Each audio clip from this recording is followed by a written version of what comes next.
And a particular thank you to Watkins for this amazing opportunity. I was trying to work it out, and I must have been coming to Watkins for over 30 years.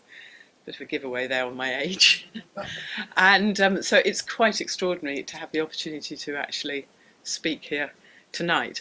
And, you know, looking at the list of people who've spoken is rather daunting. Incredible range of illustrious people. So I just want to say straight up that I'm not one of those extraordinary illustrious people.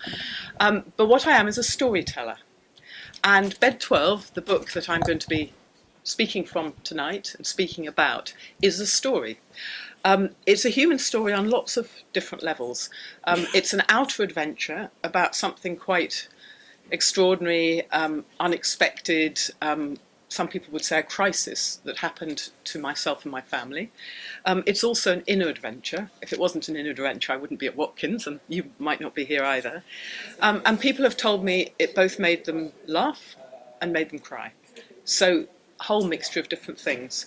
But what I'm going to focus on today is the idea of it being a spiritual survival guide, and actually embedded in the story, as in pretty much every story, are lessons, except that I'm going to call them reminders, because I don't think these 5 reminders that I'm going to share with you are anything extraordinary or out of the ordinary. In fact, they're things that you all know, we all know, but they're not necessarily things that we put into practice. And what happens, my experience in everyday life, is that things happen and suddenly the things that you know or you vaguely knew come alive and really begin to have meaning, and they move from the head to the heart. So they really change the way that we think and the way that we behave. And to me, that's what interests me, and that's what my spiritual life is all about. It's about bringing out my inner wisdom and my inner knowledge and actually putting it into practice in a way that's going to benefit myself and, more importantly, benefit the people around me. So I'm going to share with you 5 reminders. And the first one is, try to be ready for the unexpected. It is 2:30 p.m. on a sunny Monday afternoon in July. I wouldn't normally be at home, but I have an urgent document to write and there will be less distraction away from the office. I've been staring at a computer screen since the beginning of the day and decide to enjoy a few minutes of fresh air before making myself a late lunch. So I'm standing on our front path in South London when I suddenly look up to see my 58-year-old husband open the gate with the unsteadiness of a man in his mid-80s. I gasp. I've never seen him look like that before. His eyes are half closed, his skin pale and his movements painfully slow, but I can't pinpoint why he is so dramatically changed. It's just an immediate, wordless knowledge that something is dreadfully wrong. I run to open the door and I ease him onto the sofa. What's happened? He's drawing short, strange breaths and can only manage a few words. Fell ill in Winchester. Came back early. Did you take a taxi from the station? No. Have you had anything to drink? Yes. Have you had anything to eat? No. I pull off his shoes and leave him there to rest, returning to the kitchen to prepare my lunch. I'm trying to keep anxiety at arm's length while I collect my thoughts. Within less than a minute, it's clear that chopping salad is a ridiculous thing to be doing, and that I need to get Simon into bed. So I cajole him up our 2 flights of stairs, standing behind him on each step in case he slips. I only realise how serious things are when we reach the bedroom. Simon falls rigid and wordless across the bed from left to right. When I try to undo his belt buckle, he screams. You have to tell me what is going on and where the pain is, I respond. Silence. I know I'm married to a bit of a drama queen, but this is extreme. I repeat, very slowly and loudly, unless you speak to me, I'm going to call an ambulance. Silence. It dawns on me that this is what I'm now going to do. Things go rapidly downhill as soon as we arrive at A&E. When Simon is asked to stick out his tongue, as he had done for the ambulance staff less than an hour before, he can no longer do this. Without a hint of NHS delay, he is wheeled straight into a cubicle, where a huddle of white-coated doctors cluster around his trolley bed. I'm pleasantly surprised to find that most of the time I'm allowed to listen in. Every now and again I'm asked to leave, and the blue curtains are drawn around the cubicle to conceal what's happening inside. These are the worst moments. Afterwards, the doctors use euphemisms such as agitated and combative. Actually, it looks and feels like something out of The Exorcist. Simon is now completely delirious, writhing from side to side and pulling back in agony whenever someone touches him. When the medical team tried to make him swallow an aspirin, he spits it across the room. At one point, it takes several uniformed men to hold him down, and his screams echo down the corridors. So, I don't know where you were on Monday afternoon. What really got me, and what I hope I will never forget, is that we have this plan for how our day's going to be, our plan for how our week's going to be, and yet it's a fantasy, because at any minute that plan can be derailed. And by trying to fixate and arrange things in a way that we think is going to be comfortable or pleasant or successful or whatever it is, we're just setting ourselves up for problems. And some of the time we're fine, but some of the time we're definitely not. And there will come a moment where we're absolutely not going to be fine.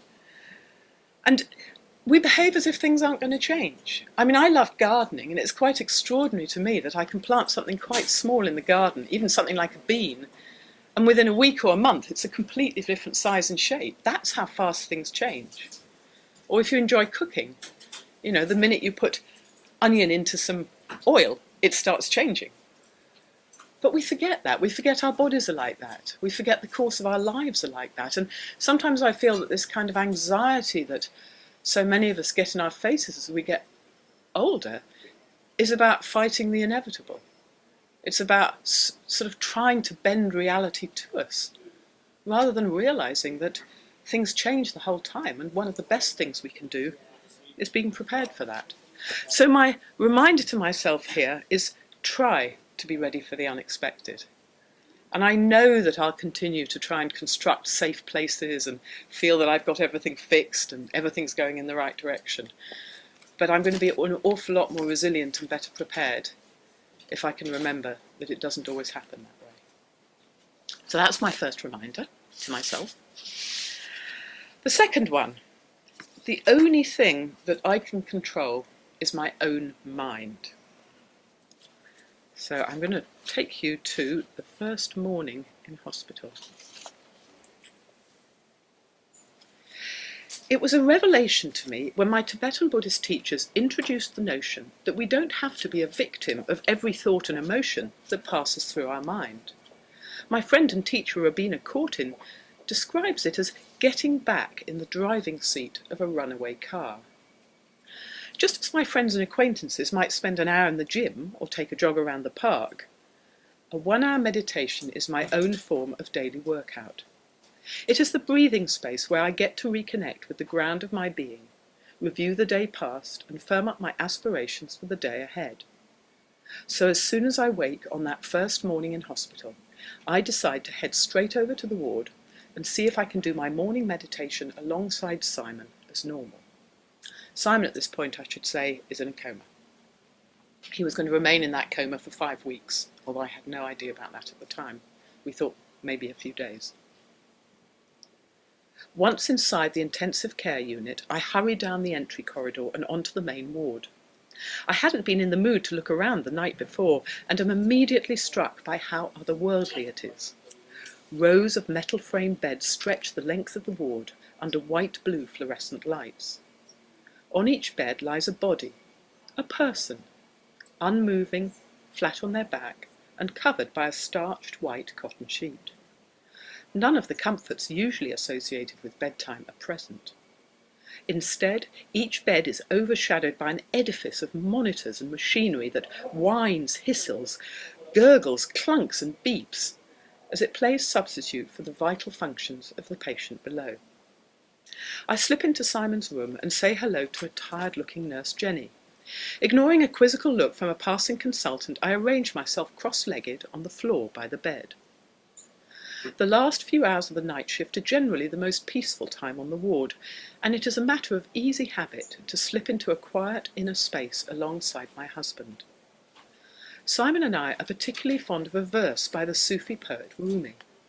Out beyond right and wrong there's a field. I'll meet you there. This morning, Rumi's poetry comes alive for me in the form of an unexpected conviction that Simon and I are genuinely together, despite the stark surroundings and whatever it is that is going on in his body. It is extraordinarily reassuring. And then I'm just going to jump to actually quite a few weeks later. We went through incredible ups and downs. Simon got pneumonia, he had all kinds of other illnesses. He remembers having out-of-body experiences. It was we really didn't know what was going to happen. And this was at a particularly awful moment. It's actually the beginning of a chapter called Prayer Surge. One of the most powerful and profound of Tibetan Buddhist practices is also the simplest. It is called Tonglen, which translates as giving and taking. On the in-breath, you imagine taking in another person's suffering in the form of black smoke. As the black smoke reaches your heart, you visualize it dissolving all your own self-centeredness, suffering, and confusion. On the out-breath, you imagine that you are breathing out love and compassion to the other person in the form of white smoke. Even if you start by doing Tonglen for a particular person or animal, the visualization can be extended into a prayer for the well-being of every being in the world who is suffering or in pain. Tonglen is my practice of last resort when I can do or think of nothing else. When my mind and emotions are at their most agitated, it allows the intuitive body to take over, regardless of whatever is going on around me.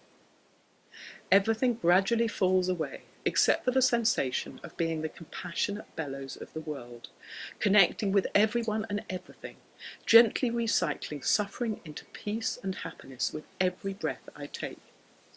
It is the perfect practice for intensive care. The Dalai Lama, who is said to practice Tonglen every day, says, "Whether this meditation really helps others or not, it gives me peace of mind. Then I can be more effective and the benefit is immense." Over 2,500 years ago, the historical Buddha taught that deep down we all possess a natural peace and clarity of mind, but that just as a mirror can become covered with dirt, similarly our minds have become obscured by unskillful and destructive habits such as greed, anger, and above all by ignorance of our true potential. All the different Buddhist practices are simply tools and techniques to help us reconnect with this natural peace and clarity of mind, so that we can help others do the same and together bring more happiness into the world.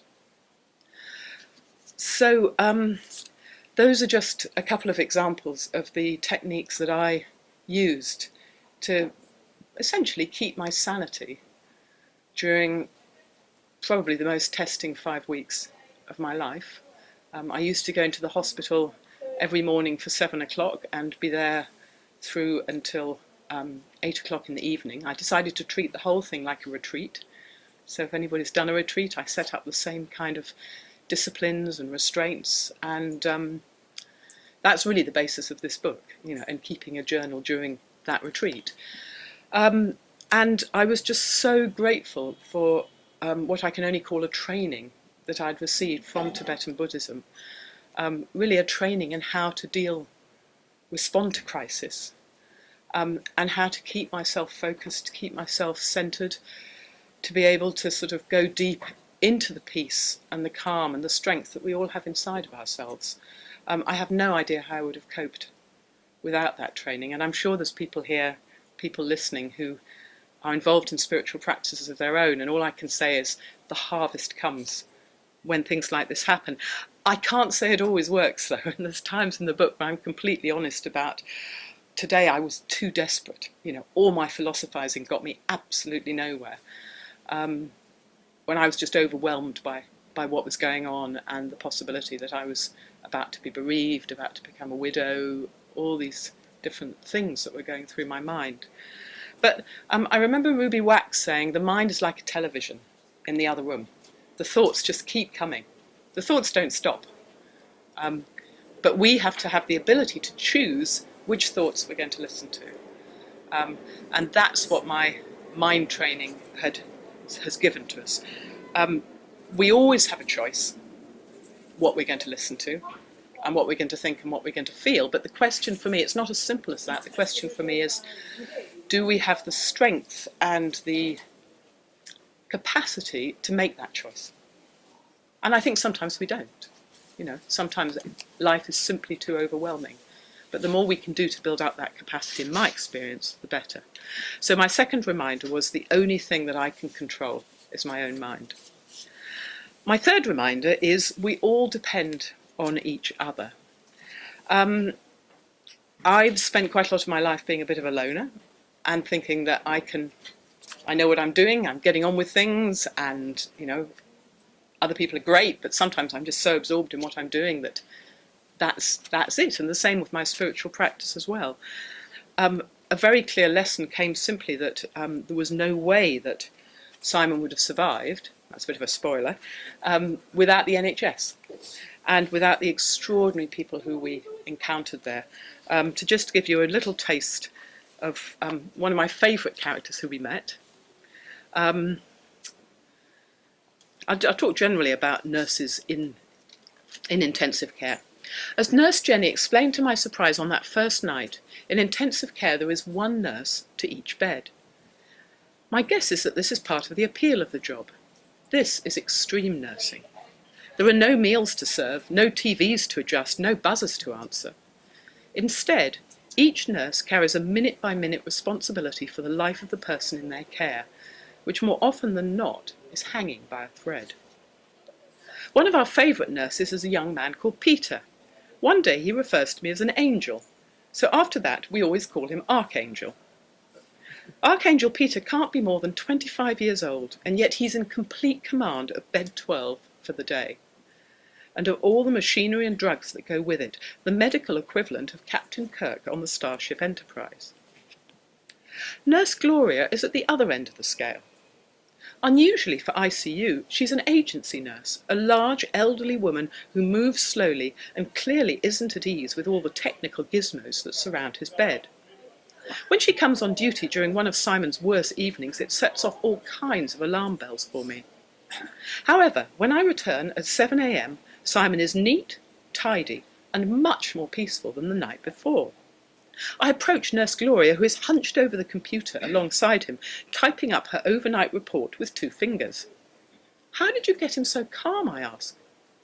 "I don't like all these artificial contraptions," she replies, "so I just gave him a good wash with soap and water and settled him down." She admitted that she'd also done some dancing during the night for the emaciated young man in the opposite bed, because he likes music and it made him laugh. So, I mean, how could you survive without Nurse Gloria, is my question. But I also just wanted to say something about the NHS in general. One dimension of our gratitude to the hospital and to the healthcare system that saved Simon's life is that the whole experience has been completely free of charge.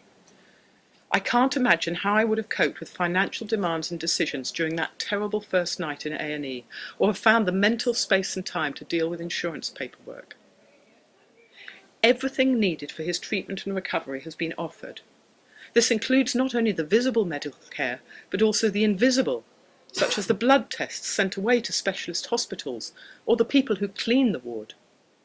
There were also all the practical details that supported my visits, from the flowers that welcomed me and cheered me up on the front reception desk to the clean and warm toilets in the public areas. At its best, the NHS is an organism that functions like the barometer of a healthy society, a gesture of collective wisdom and mutual generosity, which enables us to support each other through the worst of times. So to me, the NHS, or any health system like that, is just an example of how there's no way we can get by on our own. And sometimes in the middle of our lives, we think we can. At the beginning of our lives, we clearly can't, and at the end of our lives, we clearly can't.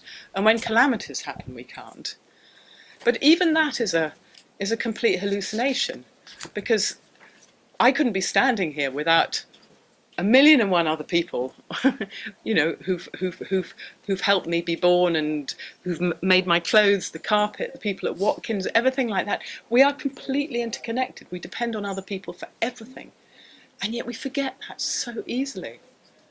And when we forget that, there's the most massive loss in our lives. And something is seriously off key. So anyway, huge gratitude to the NHS, but huge gratitude to everybody and everything that enables me to exist on this planet. And my reminder number 3 was, we all depend on each other. Reminder number 4 is actually a quote from the Dalai Lama, and he says, my religion is kindness. Now, there may be people here who've been in a situation like this. Anybody who's, you know, had a family emergency, or who's, you know, had a health crisis, anything like that, will know how extraordinary it is at that point to have the support of either or both your family and your friends. I remember coming home one evening to find a casserole on the step, wrapped in a plastic bag.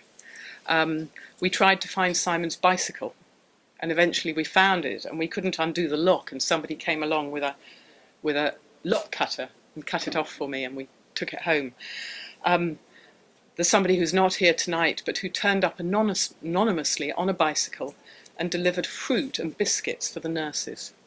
And the staff nurse came to me with a huge smile on her face, and she said, I've no idea who it was, but a friend of yours has just delivered these gifts for the nurses. So beautiful and totally just quiet, humble thing. And I have actually written some stuff for The Guardian about what you can do to help people in those situations.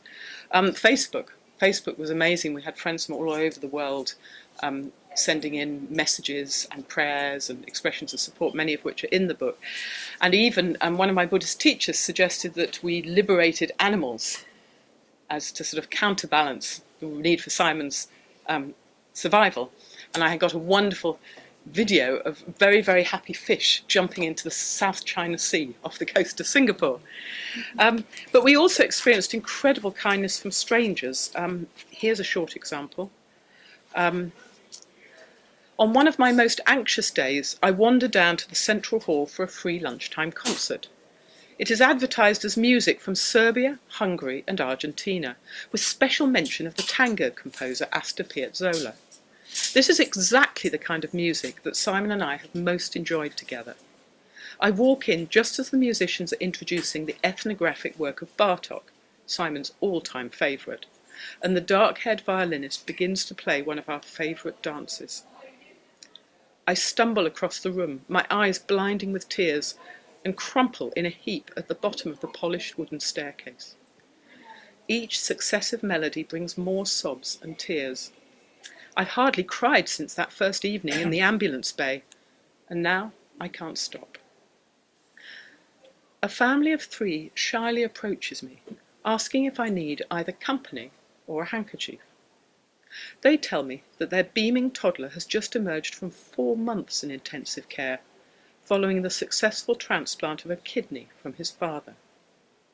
In this extraordinary place, which strips away all pretensions and disguises, I feel closer to my fellow human beings than I ever have before. So this extraordinary camaraderie that happens in hospitals when people are really up against it. I remember meeting the mother of a long-term seriously ill child, and she got a day off. And she was spending her day off coming back to the hospital, to the cafe there, because she knew she'd be surrounded by kindness and by people who understood.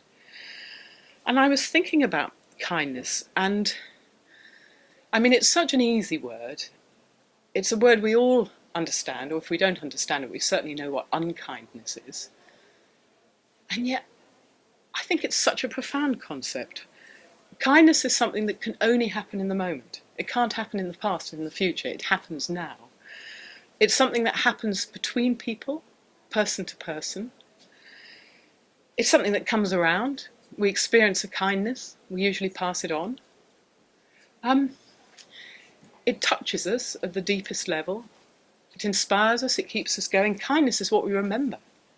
I mean, if you cast your mind back over today, or the last week, or the last month, or the last year, probably some of the main things that you remember are kindnesses. And I haven't got to my deathbed yet, but I've got a feeling that kindness is what's going to sort of really matter then as well. So I've become incredibly a real advocate for kindness, this quiet, unassuming but unbelievably important thing that I think really keeps the world going around. So my fourth reminder to myself is my religion is kindness. And if I can wake up in the morning, make an intention to be kind to somebody and go to bed at night knowing that somewhere along the line I was kind, then I kind of feel that's enough. And that's really something to rejoice in. Anyway, so the final reminder to myself, might be helpful to you, is look for the silver lining. Now, that's easily said. And if people had said that to me at the wrong moment, I would have exploded on them. Particularly because after the drama of our time in hospital, which was about 6 or 7 weeks, there was a long, slow, painful convalescence. Not so much for Simon, but for me it was really tough. And in some ways it was tougher than the actual drama, for a whole range of reasons. I'll give you a taste. One of the challenges of wife as carer is the effect it has on the subtle configuration and calibration of a marital relationship. The independent feminist who signed up for a late marriage, in which both parties pursued fulfilling careers and spent a few evenings each week together, now finds herself joined to her husband at the hip. Not that he is exactly the same man that I married. One day I watch in shock as Simon, once the most gentle and patient of beings, angrily kicks a pile of DVDs across the room.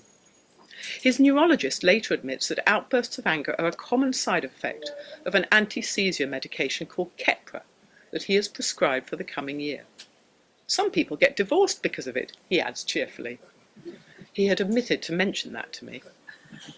For better, for worse, I find myself muttering under my breath. I come to the conclusion that however frazzled I feel inside, the most skillful response to all these challenges is to remain resolutely upbeat and unflummoxed. I take an imaginary, rosy country farmer's wife as my model and gradually learn to go with the flow. We come up with a new nickname for Simon, Spaniel Brain, based on the spaniel who's just joined the family. And this serves as useful shorthand whenever things don't go to plan. Relaxed, amiable and good-humoured is proving far more important than tidy, organised or value for money. And my goal is simply to weather the chaos that each day brings and hope that our life won't always be like this. So, this is just an example, but quite a few people have asked me, what effect did this have on your relationship? And the answer is absolutely enormous effect. I mean, for example, say I'm about to get annoyed about something, which if anyone here is married, is, part and parcel of being married, I think. And then I suddenly think, well, why get annoyed? He's alive. He might not be alive. And then I'm married to someone who, possibly as a result of his illness, but also, we're both getting on in age, forgets something. And instead of getting irritated, I can say, but he's doing his best. He's had a serious illness and a brain injury. And then you realise that actually it's not just him, it applies to all of us. We're all doing our best. And there are always reasons why we trip up and we fall and we don't do as well as we could have and we irritate each other and we upset people, but we're all doing our best. So that's just an example of a silver lining for me. I mean, things have completely changed. You can imagine how something like that can completely change the tenor of your relationship, not only with your nearest and dearest, but with anybody. It's a huge gift. It's an amazing gift. It's a massive silver lining from what we've been through together. And I kind of am beginning to feeling that the easy times in life are just a rest. And when I look back, the only times I've really learned things are when things have been difficult or problematic or ugly or complicated, and I'm trying to learn to welcome the problems. In fact, one of my Buddhist teachers says the thought of liking problems should arise as naturally as the thought of liking ice cream. I'm sort of working towards it, but I haven't got there yet. So that's my fifth reminder to myself, is actually, look for the silver lining. So the 5 reminders that I've shared with you are to try to be ready for the unexpected, that the only thing I have control over is my own mind. We all depend on each other.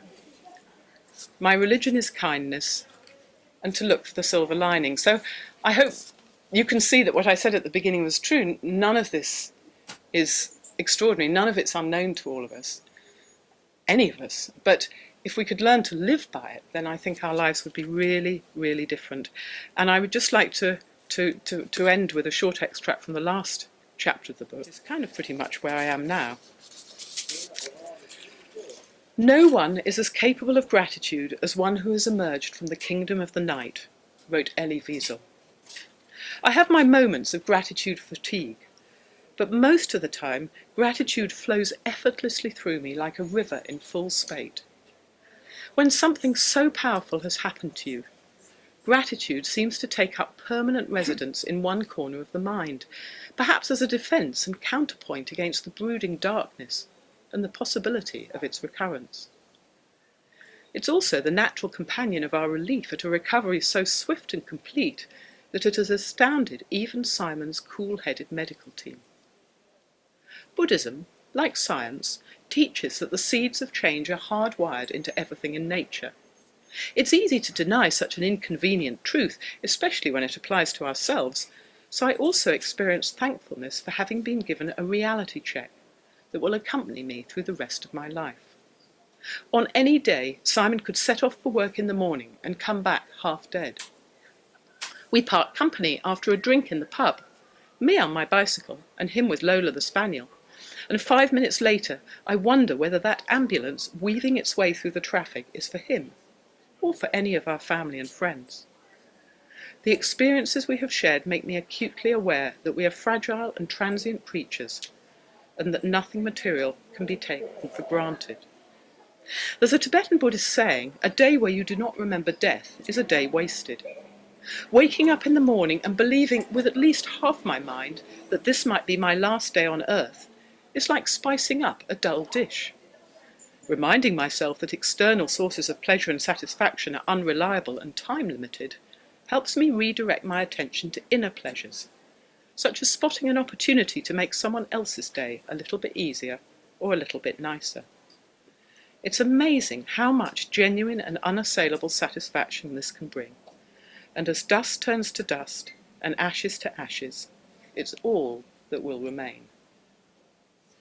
So I've just got a final little thing, if that's okay, which is something that hasn't happened before. Simon's actually here. So this is the person that the book is all about, who is now absolutely back to health, and who has been extraordinarily generous in letting me write a book about him, except you say it's not really about you. It's about somebody lying, or most of it is about somebody lying in a coma on a hospital bed. And Simon wrote an epilogue to Bed 12, and he's offered to read briefly from it. If you want. I'd love you to. Yes. So, I'm the body in the bed, otherwise known as spaniel brain.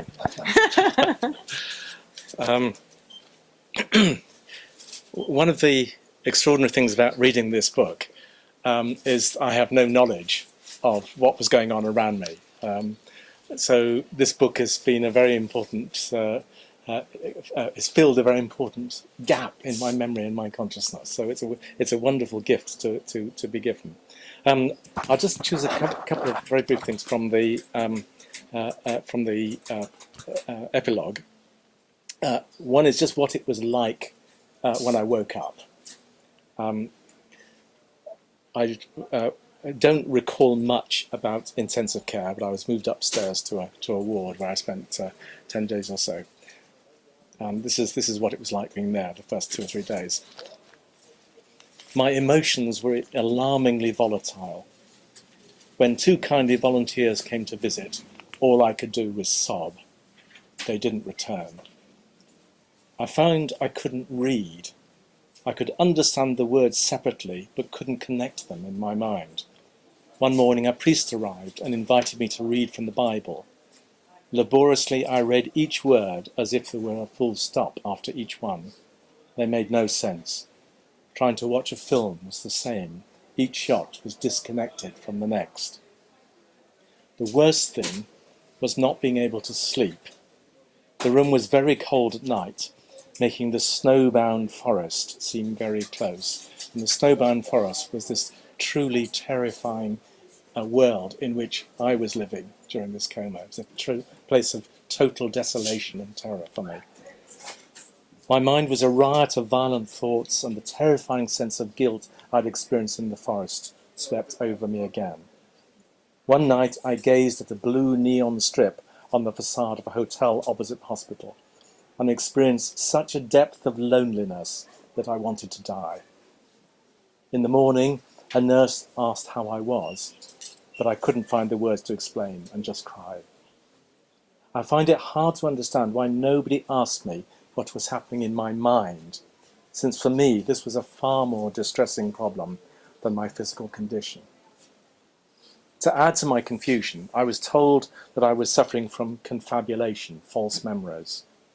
I'm sure, for instance, that one night I had a fall and another night I had a conversation with a consultant, neither of which apparently happened.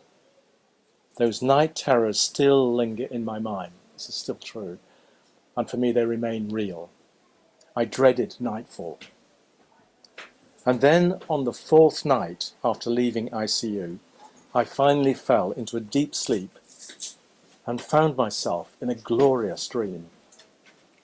I had arrived at a beautiful old house on top of a hill with an ancient orchard looking out over a landscape of trees and lakes and islands.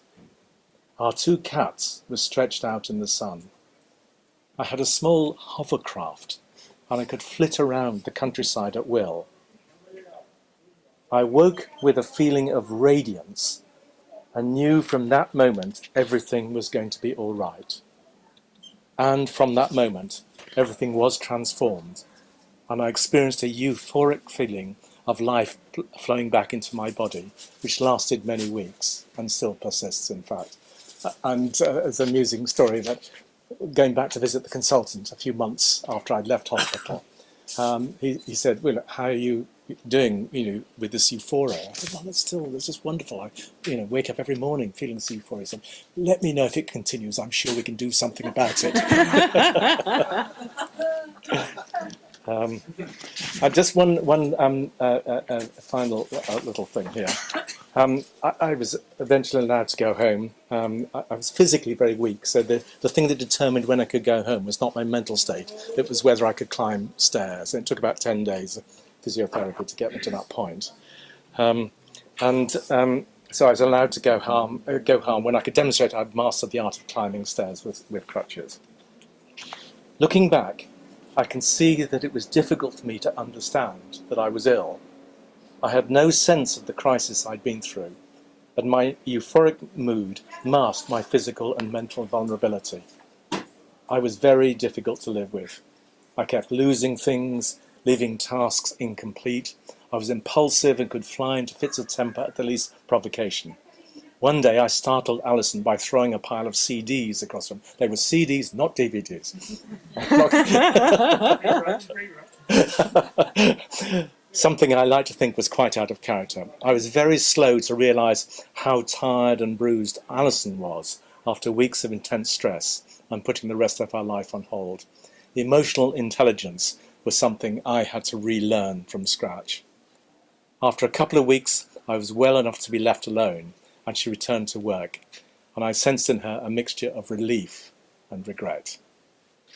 So I'm really the luckiest of people. Not only do I have this book to celebrate my recovery, my recovery has been really spectacular in many respects. The residual symptoms are indistinguishable from moderate middle age, which is slightly problematic because I know many other people who suffer viral encephalitis do not have such a great outcome. So I'm very conscious of not wanting to overdo the miraculous nature of this. But nevertheless, for me, not just the people, but the technology and the drugs, the hardware of the NHS was magnificent. It saved my life. But the third thing to say is that reflecting on this, reading the book, thinking back on what happened, the thing that perhaps I'm most blessed with is to realise with great humility and awe what an amazing person I'm married to.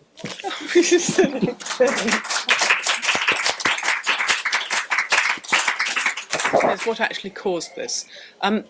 What Simon was diagnosed with, which I omitted to say, was suspected viral encephalitis. We'll leave the suspected word out at this point. So encephalitis is an infection of the brain, and there's three ways it can happen, which is bacterial, or viral, or now, fairly recently, they've identified autoimmune encephalitis, where the brain attacks itself. And it's a very new field. So, I mean, we didn't have a chance to mention, but 50% of the proceeds, royalties for the book, are going towards the Encephalitis Society, which is working to raise awareness of encephalitis, because the worry is that a lot of people actually get it and it isn't diagnosed and it isn't properly treated. So that's what. But so it's literally an infection that moves from the rest of your body into the brain, and they have no idea why that happens. So it is one of those mysterious ones. Idea. Do any of us know how we would cope with anything? I mean, I hope I'd find the strength, but I don't know if I could. So it's a very good question, and we feel incredibly fortunate. So that's a really interesting question. The question is, was I kind to myself during that period of time? I'm very interested in this topic, and I've discovered since about the work, for example, of Kristin Neff and Christopher Germer around self-compassion. I don't know if you're familiar with that, but I think it's incredibly important. It's this whole idea that, you know, you should be as kind to yourself and speak to yourself in the same voice that you would speak to a close friend who's suffering. And I would certainly say, from the kind of family background and schooling that I had, it's not something that would come naturally. I was brought up in the school of hard knocks and stiff upper lip, which maybe people here would relate to. I think when Simon was actually on the edge of dying in hospital for all those weeks, I was actually pretty kind to myself, because I set up this routine and I was completely focused. And very few people came to visit him in the hospital, but I met people for lunch. And I used to go home at night and eat some food and look at the messages people had sent and go to bed. I had exactly 6 hours sleep each night. I don't know why, but that was exactly what it was. I cycled. So actually, I think I set up the best possible circumstances during that time. But the year after was a completely different thing, because then suddenly everything else comes back in, and financially trying to get back to work and manage everything and whatever. And I think the answer would be no, I didn't. And actually a year later, I realised I really needed to do something for myself. And what I did was go back to my journals from that time. And that's how the book's come about. And most of the book is literally a transcript of what I wrote at that time. But for me, the way of being kind to myself is giving myself enough space to really be with what's happening and to process it, and to be able to put whatever wisdom I have into practice to apply it to the situation. And I really had that when he was in hospital, and then the year after he came out was just frantic. So I think self-compassion starts with giving yourself space. That's one of the things I learned. Is that, you can't be kind to yourself, how can you be kind to anybody else? And it's taken me a long time to learn that lesson. So good luck with your journey.